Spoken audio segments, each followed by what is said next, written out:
Happy Friday, everybody, and welcome to the last session of Red Text Radio Week.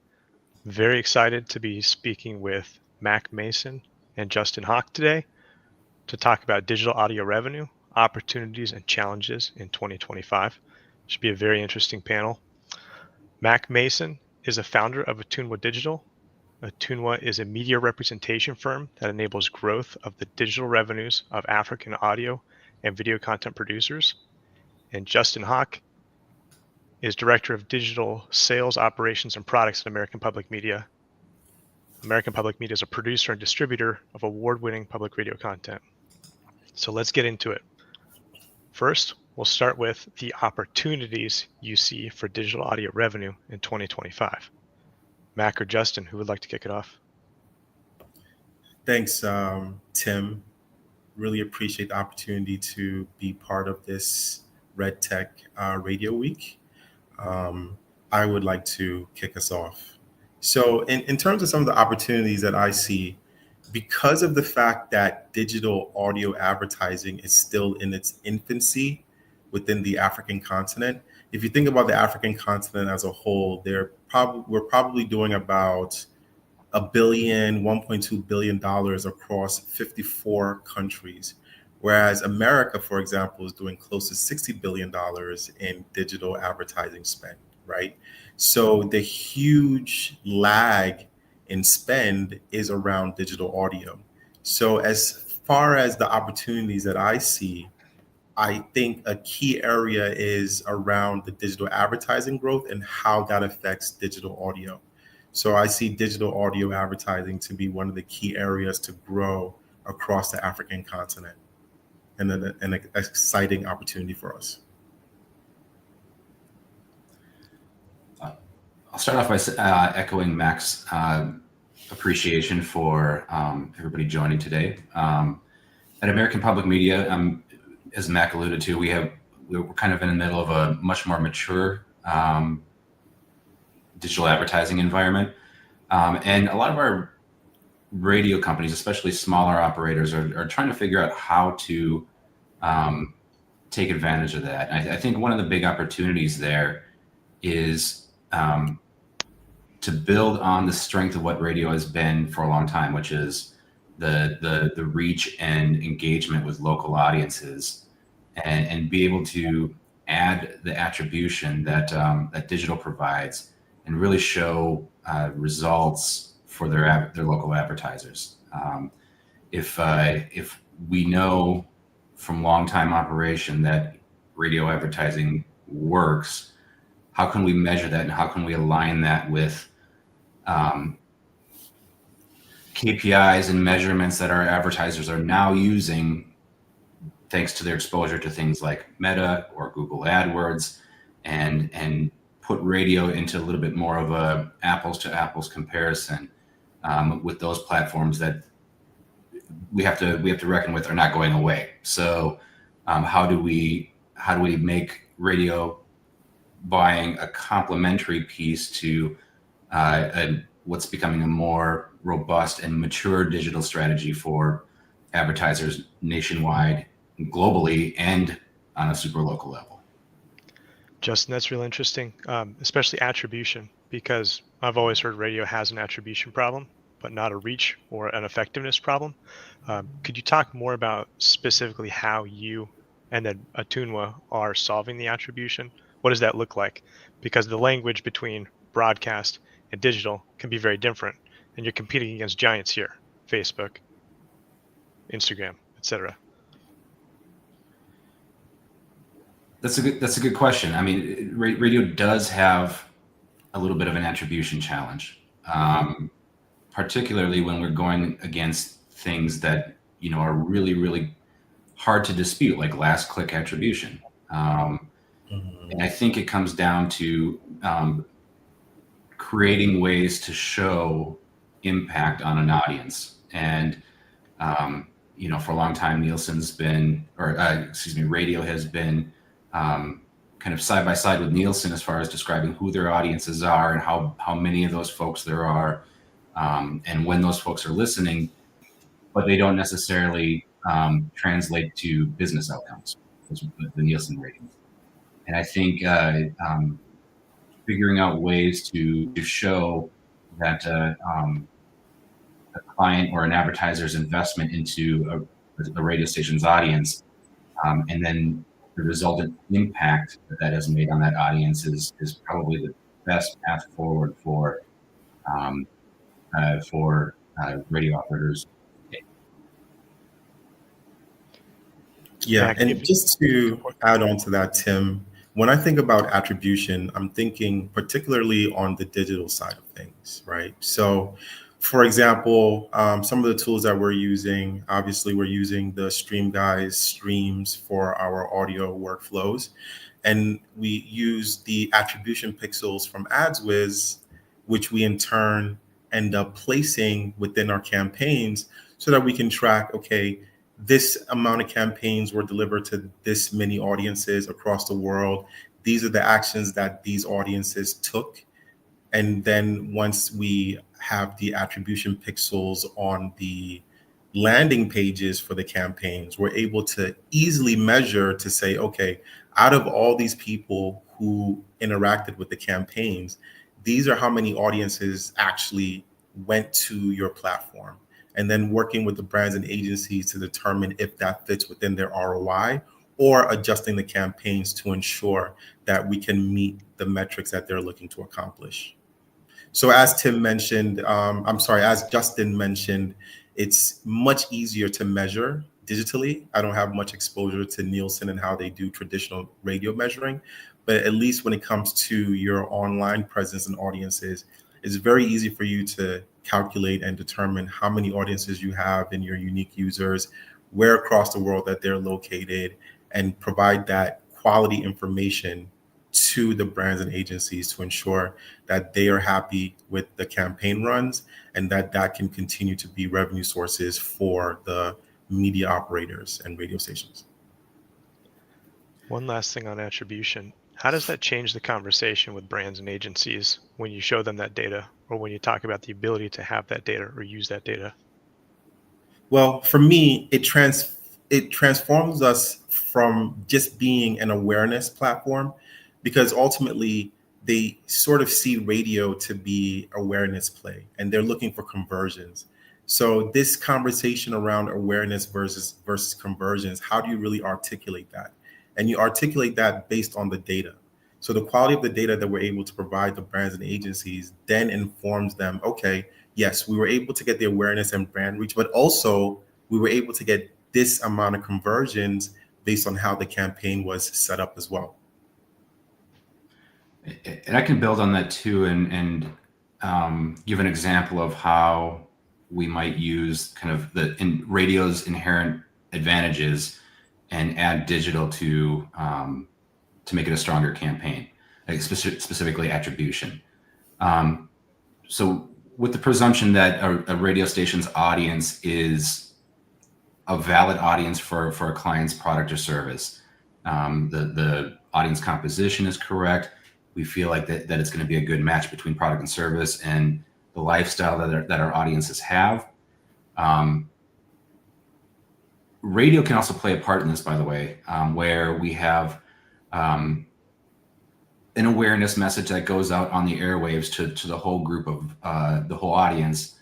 And then we can use digital channels to kind of drill down and test specific follow-up messaging and measure the effectiveness of that. And you can do that with tools like APM recently signed an agreement with a partnership with Magellan AI. That's a third-party attribution service that we can add pixels to all of our live stream ads and all of our podcast ads. And what it does is it ends up letting our clients independently verify that we've delivered what we say we're going to deliver to who we said we were going to deliver to, and then track all the way down to how many people go over to their website after hearing one of those ads, and then converting to a specific action on their website. So it really lays down some concrete connection between the audio campaign and results over to their platform. And then when you start creating opportunities to test and learn and figure out which messaging is most effective with your audience, you can really start to demonstrate an ROI beyond just traffic to a website. It provides a learning opportunity for the client to see, test and learn what messaging is making the biggest impact on a specific audience. We have a question from Daniel here, which is a great reminder to everybody. We are taking questions, so please do put them in. Mac or Justin, have either of you used or considered using audio QR codes to make radio ads clickable? We're talking about pixels and attribution like Magellan or Ads was pixels. Is there any other technology you're looking at? So I have never used audio QR codes, so that's something that I need to look into. How we set up the campaigns is we ensure that the audio campaigns are running with companion banners. And because we have a holistic strategy with the content owners, we're also able to do what we call second screen retargeting, where as the audio jingle and companion banner shows, if that person leaves the stream and they go to the New York Times or CNN, they may see another banner ad to reinforce that campaign. And then we also try to include some video ad opportunities if that format is available as well. But definitely, I would love to learn more about audio QR codes. It's not something that we're currently using, and maybe Justin can have some insights that I can glean on as well. We are also not using audio QR codes. It's actually a good opportunity to stress the importance of consistency with the way that we present results of our campaigns with advertisers. It's really tempting for radio operators to kind of jump from platform to platform and jump and try new things and then present that as a new solution to their advertisers. But what we've found is that advertisers like data and methodologies and results that are consistent and that they can compare year over year. And it ends up being a little bit taxing to kind of try to parse down, okay, what does this data mean versus the data you were giving me last year? So it doesn't mean that we don't introduce new technologies. It's just that we want to be thoughtful when we bring in a new methodology or a new tool to measure attribution, especially. But even when it's a new distribution platform, we want to be thoughtful in how we're going about that and making sure that it matches not only the client's needs, but also our users, our listeners, thinking about, okay, would our listener really use this in their day-to-day life? And if the answer is no, or maybe, or it needs more thought and research, then it kind of gets maybe tabled until we figure out how it becomes a real thing that we can hang our hats on. The one thing we want to avoid here is putting the results of our campaigns on the shoulders of an untested or unestablished or non-established audience engagement tool. So the short answer is audio QR codes, they're interesting, but it's not something that we've implemented in our daily operations. Well, let's get into sales, strategy, and distribution. I'll throw this question out for either of you. How do you balance your sales efforts across local, national, and international markets? You're both coming at this from very different perspectives, so I think we'll be interested to hear how you approach that.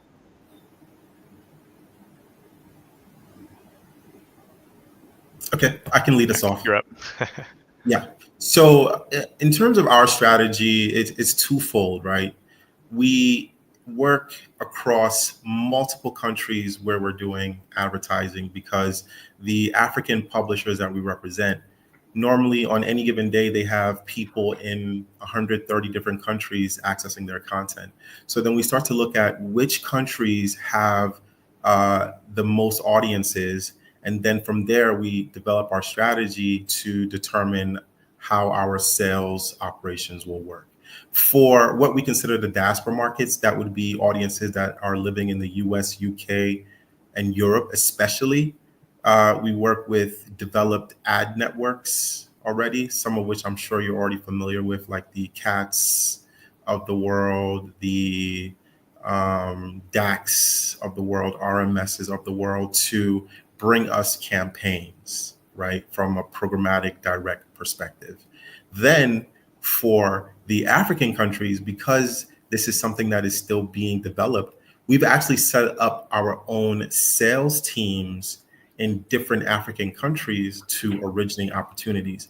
And the importance of this is because we have to do an educational process with the brands and agencies to actually get them acclimated and understand how digital audio advertising works. So a lot of that has to be hands-on and in person, right? So being able to be in country, meeting with them regularly, showcasing the different advertising formats and innovations available, and driving that education process has really helped us in getting adoption. And adoption first starting with doing test campaigns because they want to see that it's real and they want to understand, why do I need to switch from traditional radio if everybody listening to the radio is already going to be hearing the ad, to understanding the importance of digital advertising placements for audio and the power of conversions that they can get from audio, and then trying to build that sales funnel to work with them directly to, generate more opportunities for advertising as well. So that's typically been how we've been working our sales teams. As I mentioned, the diaspora audiences, those outside the continent of Africa, we work with pretty strong and well-known ad networks. We do some direct selling there, but for the ones within the African continent, we have our own sales team to drive advertising sales for our clients. With APM, we've taken a little bit of a different approach where it's more of about a local focus first. We know that our partners on the publisher side, which are the local public media organizations, their challenges kind of span. There's multiple challenges there. One is they recognize that they need to embrace digital and they need to understand how it works and what their new set of competitors are, because that's the digital competition out there is fundamentally different than what they've done with other radio stations in whatever market they're working in.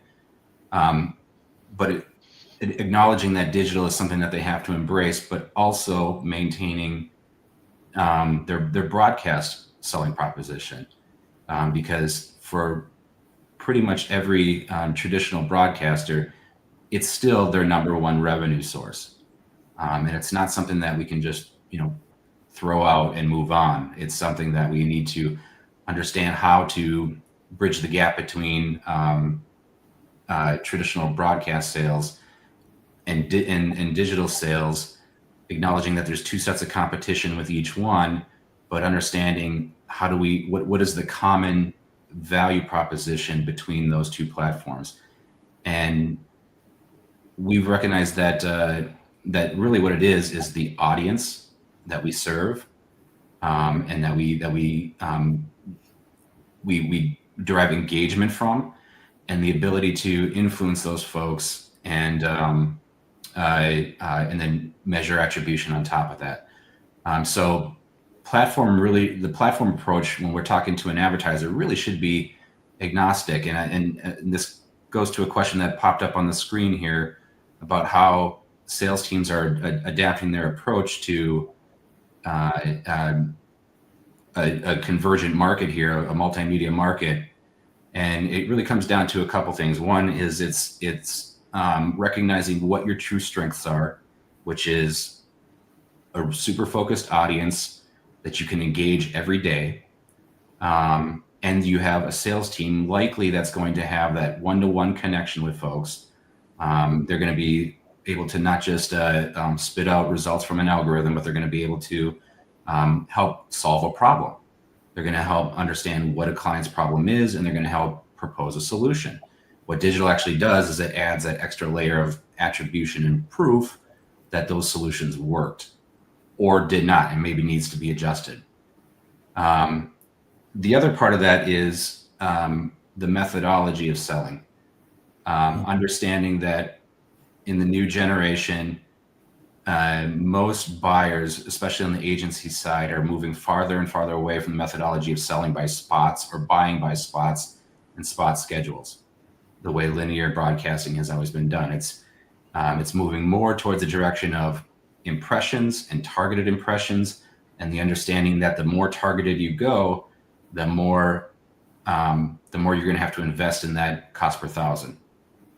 And understanding that there has to be a reconciliation there between meeting those buyers with a measurement that they understand and want to buy, and bringing it back to what traditional radio has always been, which is it's a focused reach product. So broadcast still has a place in it. And I'll give an example. We've been working on the idea of selling our radio campaigns as impression based rather than a spot schedule. It's an impression goal that we sell alongside our digital product, which is obviously also an impression goal. And it ends up showing that broadcast is still really efficient. It's an efficient CPM, and then it also justifies the higher CPM on digital, because digital creates a little bit more of a focused funnel for the advertiser. One last thing I'd like to add in here is, and it's something that we're investing in at APM, which is what we call the smart CPM, which is adding data and insights on top of those impressions that we're delivering. So an advertiser is not just buying 1 million impressions and hoping that it worked. They're buying 1 million impressions and, of course, finding out that it was delivered as promised, but also learning something from that. How can we help them take advantage of our access to that audience and let them learn something about that audience that they wouldn't have just by placing a campaign? That's something that we believe is a great use of our sales team's time, to be able to not only say, okay, yes, advertiser, we delivered your campaign, but here's what we learned for you as well. You can take these and use those lessons as you want to. So I think there's to give an example of something that they can learn.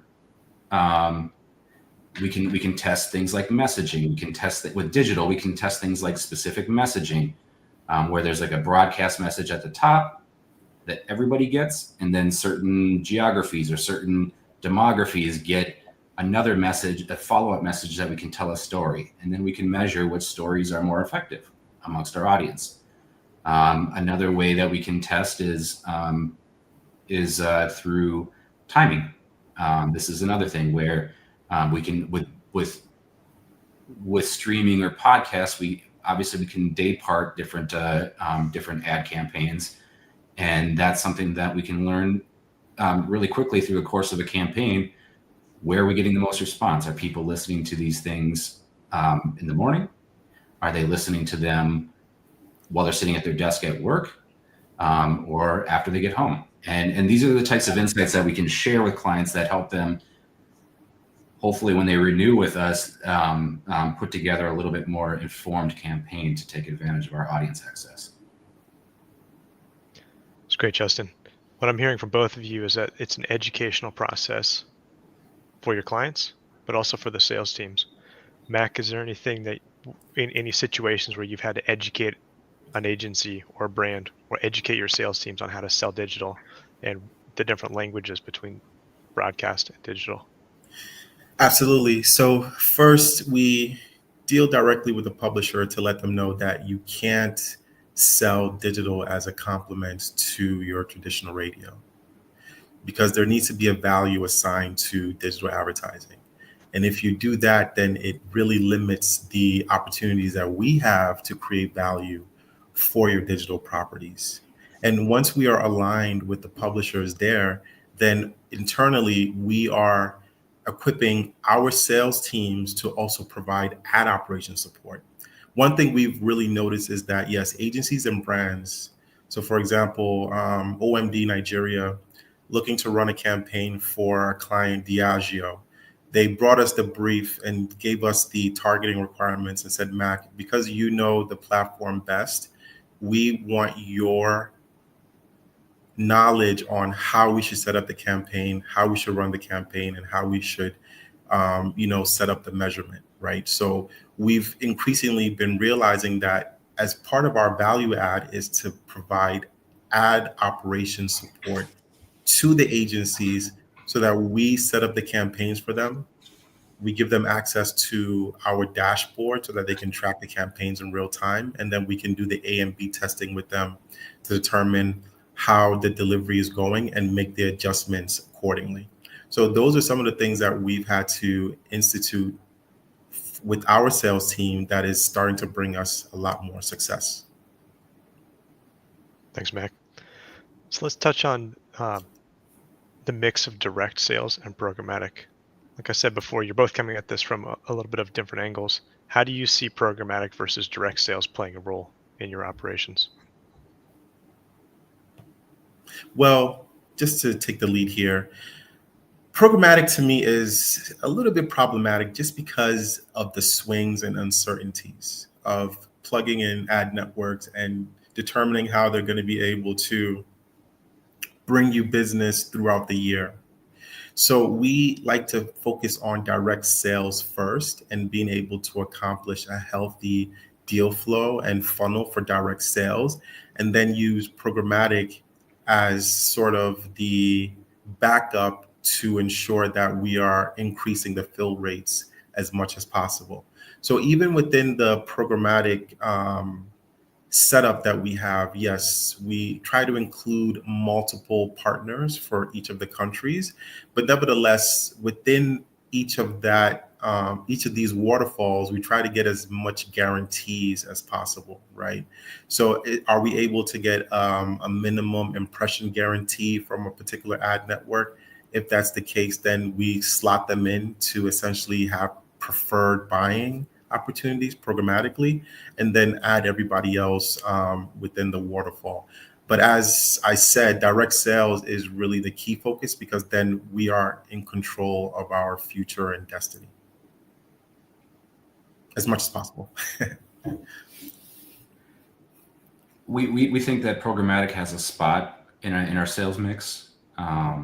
It's something that we've tested through, and we think that it's a good opportunity to fill through unsold inventory where it lands. However, I agree with Mac that direct sales is going to be where we make where we have our biggest revenue opportunity or upside potential. And the reason is because we have more control over those campaigns. We have opportunities to learn. We have the opportunity to add first-party data and attribution on top of direct campaigns. And it just shows a little bit more. It gives us more of an opportunity to demonstrate an ROI on an ad campaign. Programmatic is it's tough to deny the advantages of it. It's really easy to place an ad campaign. You get a focused audience, but you don't necessarily get a consistent user experience. And that's something that direct sales with a trusted media provider can bring to an advertiser. I think those two things are complementary and they can play side by side, and that you're not necessarily going to see one of them perform better than the other when you do a side by side comparison. A little bit of a hidden advantage with programmatic for those publishers who do run it. You can start to see as a sales prospecting tool. You can start to see which types of businesses and industries business categories are trying to reach your listeners. And And if you know, for example, one of our larger programs is Marketplace. It's distributed all over the country, and there's programmatic inventory or ads that are placed against some of that unsold inventory, and we can really see quickly who or what types of businesses want to reach our audiences there, and in turn, we can pick up the phone and start reaching out to those businesses, and tell them about the benefits of a direct buy. Great point, Justin. Bala has a question here about video platforms and how audio providers can differentiate themselves and sustain revenue growth while ensuring advertisers see comparable value in audio-only formats. We were planning to talk about video.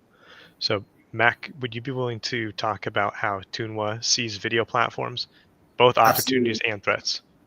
Sure. So just in addressing Bala's question first, we have a publisher in Ghana called Multimedia Group Limited. They're the top media company in Ghana and West Africa, for that matter. And one of the strategies that we work with them on is, yes, YouTube is a place where people are monetizing. They have video streams available for their radio stations. But what they end up doing is creating teasers of, certain content that would drive the audiences back to their platform to listen to the digital only versions, right? So some presenter will come on and say that if you'd like to hear more of this program, come to our website or mobile application and access the podcast to continue listening to this particular program. So that's been one of the areas where we've seen some success. Some of the challenges, which are quite real, especially in the African context for video, is certain platforms that get a lot of audiences, like a Facebook or a Twitter, are not highly monetized within Africa. It might be different in the US and other countries, but within the African continent, there's not a lot of monetization revenue that are coming from Twitter or Facebook, but you have a lot of audiences that are accessing content there as well. So I see that to be a huge threat because the media companies aren't necessarily sure how best to go about monetizing it. But some of the strategies that we have consulted to put in place are like the squeeze back. So that little frame in the video that showcases different advertisements or sponsorships. But then again, a lot of the content are set as teasers where it would be like a 2-3 minute clip that is generated to lead audiences back to the publisher's owned and operated platforms to do advertising. To perform advertising, especially around digital audio. Justin, how's American public media approaching video? It's a work in progress. It's something that obviously American public media and a lot of our publishing constituents, our affiliates, are audio first producers and not necessarily video producers. And we're finding that the approaches to video are uneven. What platforms do we choose? What types of content do we put up there? Do we try to pull people back into our own owned and operated channels? Do we let them be where they are on YouTube, for example, where it's much tougher to monetize at any scale unless you have a really big channel? And it goes back to one of those things, or what I mentioned earlier, where if there's an inconsistent result in the delivery and the format, it's hard to justify putting an advertiser's success or failure of their campaign on the back of that. And so it's something that we feel like we have a lot of space a lot of runway here with audio that we can expand on, and understanding that it's also a growth channel to win the hearts and minds of listeners, that we want to make sure we're doing that the best we can. Now, that said, video is a great way to gain reach and scale and introduce introduce folks that use those platforms to your content that they might not have ever found otherwise. But there's plenty of stats out there to prove that platforms like YouTube or Instagram or Twitter or X, those are really sticky. It's tough to pull people off of those platforms to and then bring them over to your owned channels without a lot of extra work and a lot of extra content promise. So Mac already mentioned a few ideas that to monetize video directly on those platforms. The only thing I would add in there is to make sure that you do it with a belief that your audience is going to be at least predictable in size. I wouldn't suggest throwing advertisers on the back of a campaign that you're just trying, or a piece of content that you're just starting, or that you don't know how it's going to land with folks out there in the world. And I think so consistency, making sure that your delivery platform is consistent, your audience size is consistent, and working with your content teams to make sure that the execution is consistent as well. Got it. Interesting question from Daniel here. What percentage of listeners are on broadcast versus streaming for a typical program across the country? Do either of you have any insights or opinions on what that distribution looks like?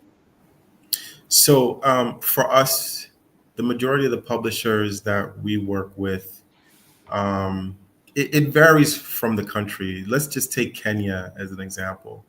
Interestingly, and I think it's because the cost of internet is much cheaper in Kenya in comparison to other African countries, that you actually see a lot more audiences from Kenya accessing the streams than oftentimes, what you would get for traditional radio, which to me is always quite interesting, right?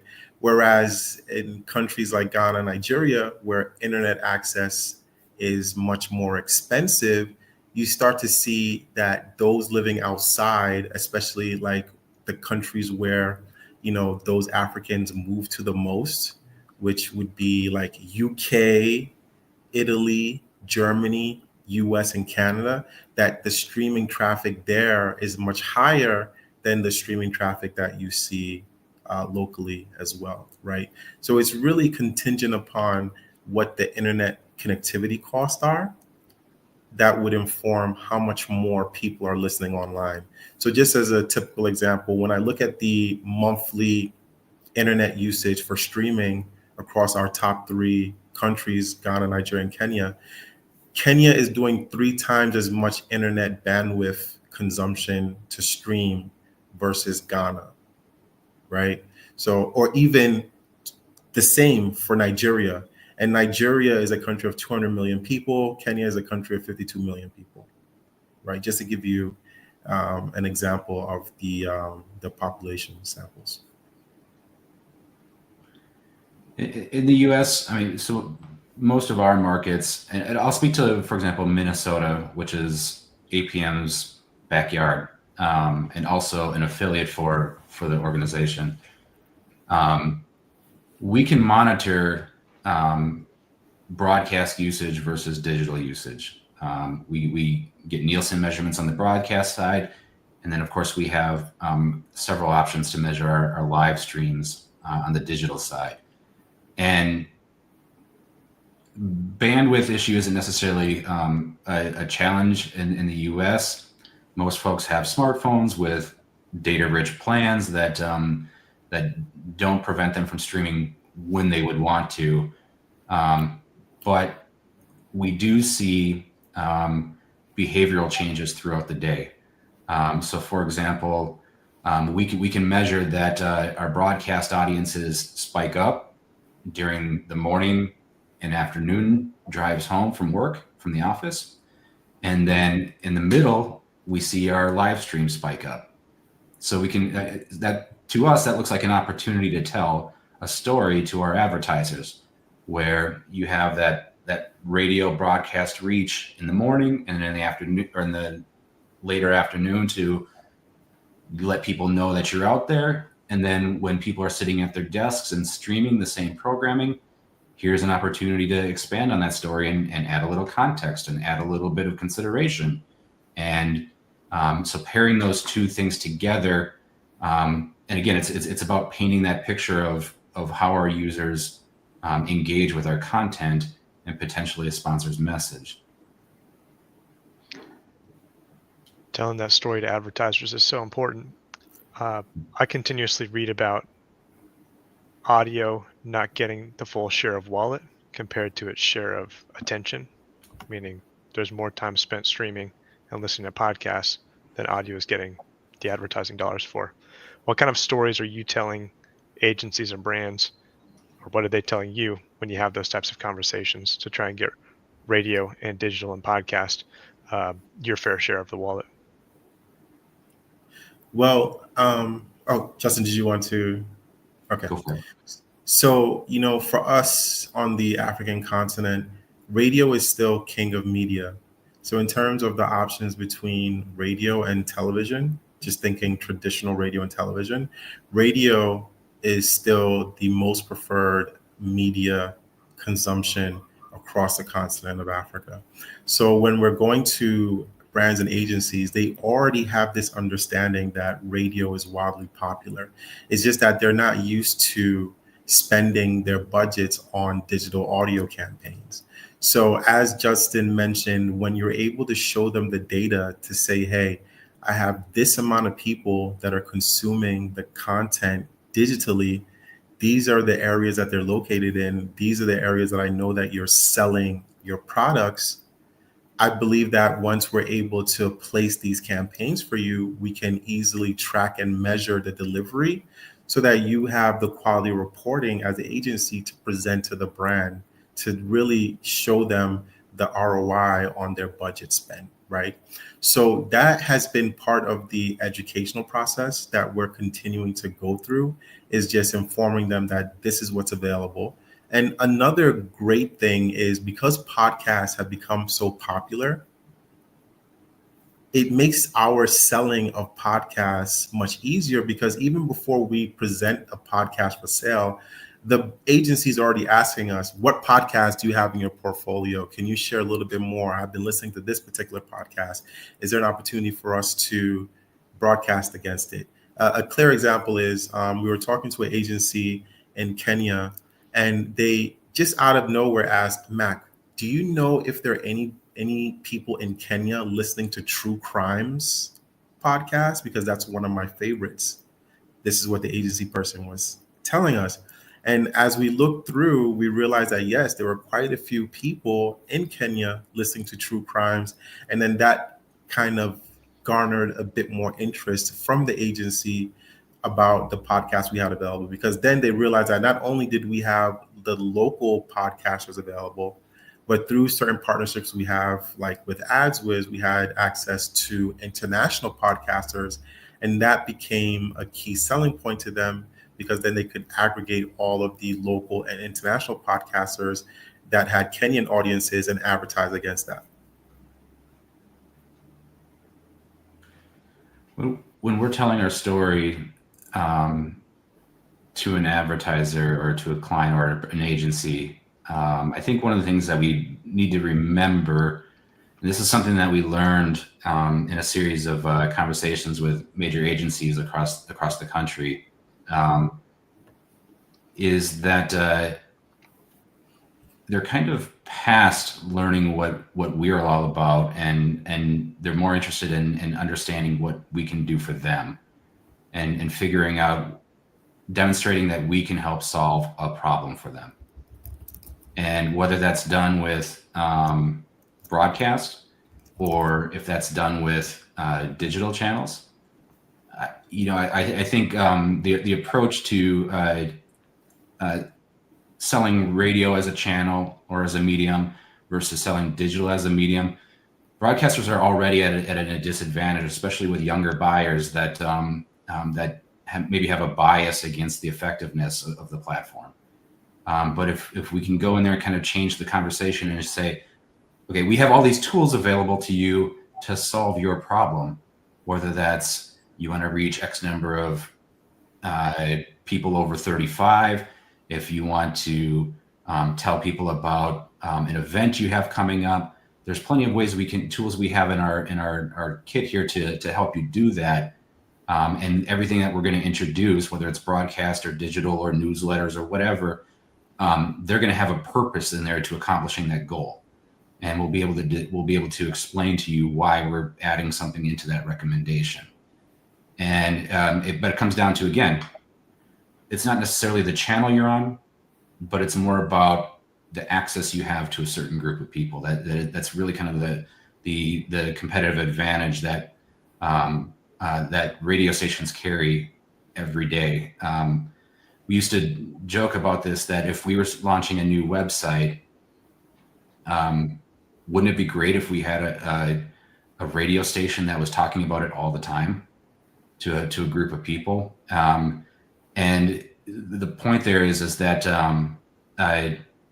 there's a big advantage of owning more than one channel, and I think and being able to tell that story and connect those two things, a cohesive message across multiple channels, is really the way to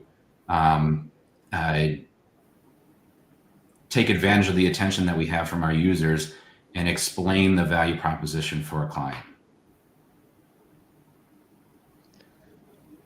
Mac, earlier you said something about selling other content, selling the other podcasts internationally that weren't actually the podcasts of your clients.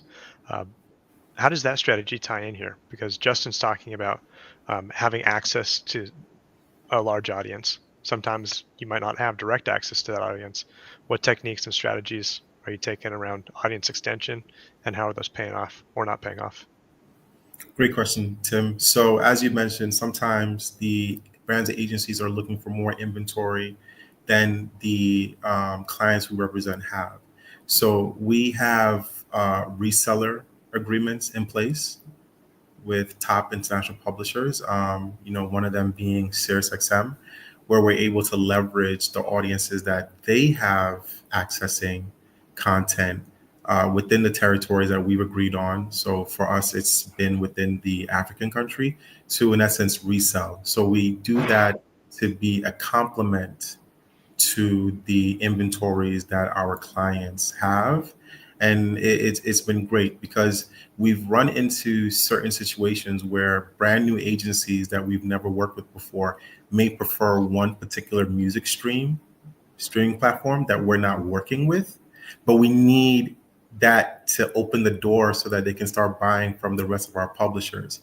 So because we have that sort of relationship with SiriusXM, we're able to tap into their network to make that music streaming platform available to the advertiser. And once they're satisfied with the results from those campaigns, then it intrigues them to say, oh, okay, I'm in Ghana. I know that you're also working with these particular local publishers. Are we going to be able to get the same or better results from them? And normally I would say yes, because the platform setups are typically the same, with the SDKs and APIs are already integrated, right? So once that first campaign has been a success, then it's able to allow us to bring our other publishers to also experience, budgets from the agencies as well. Justin, did you have anything to add on that topic? No, I think Mac hit that really well. Okay, excellent. I wanted to go back to the video topic. I think I saw a question there for a second. Put it back up. Okay. Okay, Daniel. Thanks, Daniel. Noted. Let's go back to the video for a second. Do you see runway in the future for monetizing video more effectively? 3 to 5 years down the road, because I continue to see and hear that video is becoming more and more a part of audio podcasting. So I think it's certainly an important strategy for us to be looking at this point in the industry. From my perspective, as long as we continue to allow the likes of YouTube, and Facebook and Twitter or even TikTok to sort of manage that process, then it makes it increasingly hard from a programmatic perspective. So for video, we tend to look at a sponsorship model where we can include the inventories from the owned and operated platforms, meaning the video inventories that our publishers, websites, and mobile applications have, and then adding the numbers from their social media platforms to create like a sponsorship package, which in turn we go to the brands and agencies to sell against, right?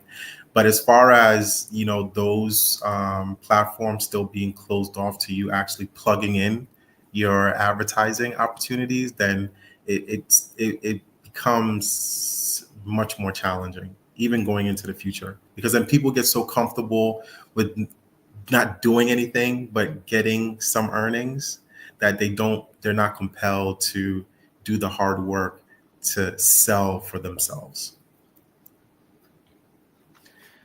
I agree with that. I mean, with the control that platforms have, like YouTube or Meta, I mean, those platforms are built intentionally for YouTube and Meta to make money, not necessarily the publishers that are on them. And AdWords or AdSense is a way to make money, but it's not a direct campaign monetization tool. I think the ability to going back to that consistency message, the ability to consistently promise a client a certain type of integration or a certain placement or a certain attribution or measurement of their campaign it's tough to do when you don't hold the keys to the car. And so from a monetization standpoint, it's tough to build a long-term strategy based on one of those platforms unless you're willing to accept the rules of the road there, and that they could change at any time. There's the way most folks have monetized on YouTube, for example, outside of AdSense, is essentially a response to the limitations of the platform, or the limitations that YouTube places on them. And there's still some big gaps there in the measurement or the attribution of how successful that placement was.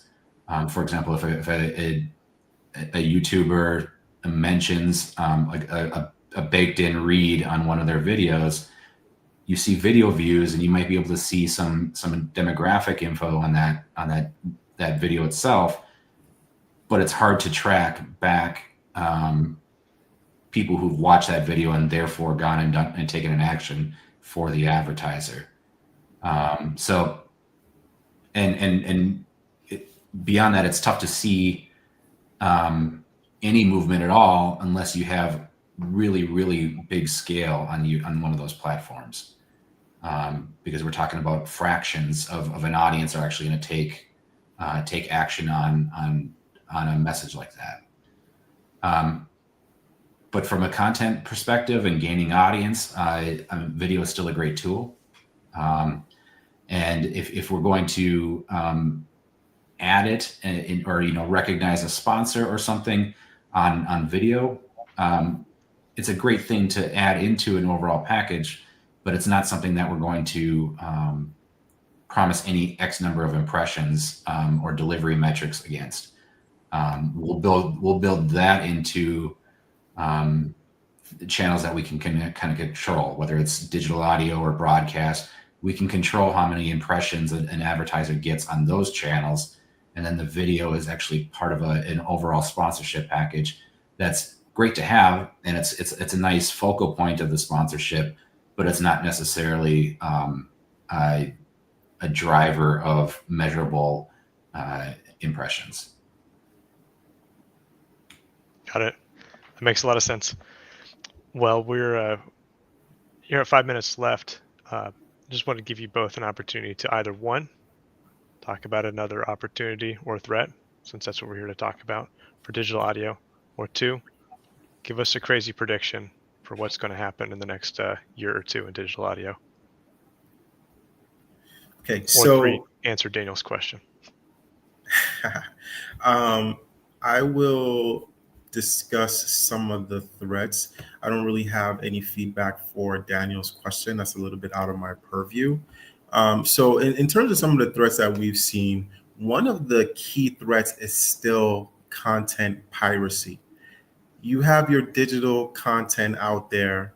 You've worked so hard to get the funds to place the content out there, then some random third-party aggregator is lifting your content using their own stream URLs in order to make money off of that content. So we still see that to be a very huge pain point. I mean, of course, we've gone through the process of DMCA takedowns. We've had to take down some people's mobile applications, and they've come back begging for us to bring it back, that they would remove the content altogether. So for me, that is still one of the key threats, where you could have a very popular third-party aggregator who is receiving links from different parties that may not be associated with you and placing the content on there, and they're getting huge audiences, and you're not benefiting anything from that as well. That's one key threat. Another threat is internet connectivity. So I'm hoping that the successive governments in these African countries are able to institute laws that actually allow for more affordable internet access. And that would in turn help the publishers who are producing this content and placing it online be able to afford internet connectivity. And then also for audiences that are accessing from within the African countries, they'd also have an opportunity to gain more content and spend less outright as well. In terms of predictions, one of the predictions that I have is I foresee CPMs getting higher. Yes, you have Google, and I believe Google has not done well to help prop up CPM pricing when people go to Google Ads to make placements. But publishers are increasingly learning how best to ensure that they can, take some of their content away from Google Ads and place a premium on it. So I'm predicting that at least we're going to start to see some CPM prices rising across the African continent. I like it. Justin, take one of those 3. Yeah. I mean, really quickly, the CPB funding, I'll just remind folks that, I mean, of course, we're monitoring that, but between direct support from underwriters or sponsors and our actual members, that makes up the vast majority of our funding. And as a nonprofit, obviously that gets all pushed back into creating great content and kind of fulfilling our mission. So it's not, it's something that we're watching, but there's plenty of other things for us to focus on to make sure that our larger revenue sources are maintained throughout the future. Speaking to kind of building on Mac's point, though, the ease to create content and where we might see AI generated content that's kind of infiltrated YouTube and some of the other major social media platforms. That's probably going to make its way to radio or to audio as well, especially on the digital side and podcasts. And I think that's also an opportunity for professional broadcasters to position themselves as a counter to that. If certain platforms start to become known as a place where it's infiltrated with AI unreliable content, even though that may be algorithmically driven, it's an opportunity for broadcasters to set themselves out as still locally relevant, still somebody with human eyes and ears on there and watching how it's affecting their audiences.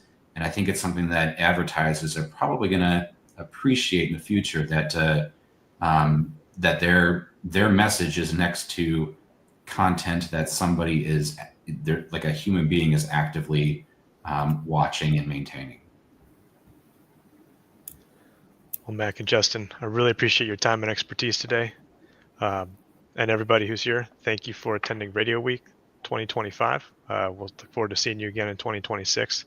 This session and all the other sessions will be available online at redtech.pro, so you can go back and listen to it or watch it and share it with your colleagues.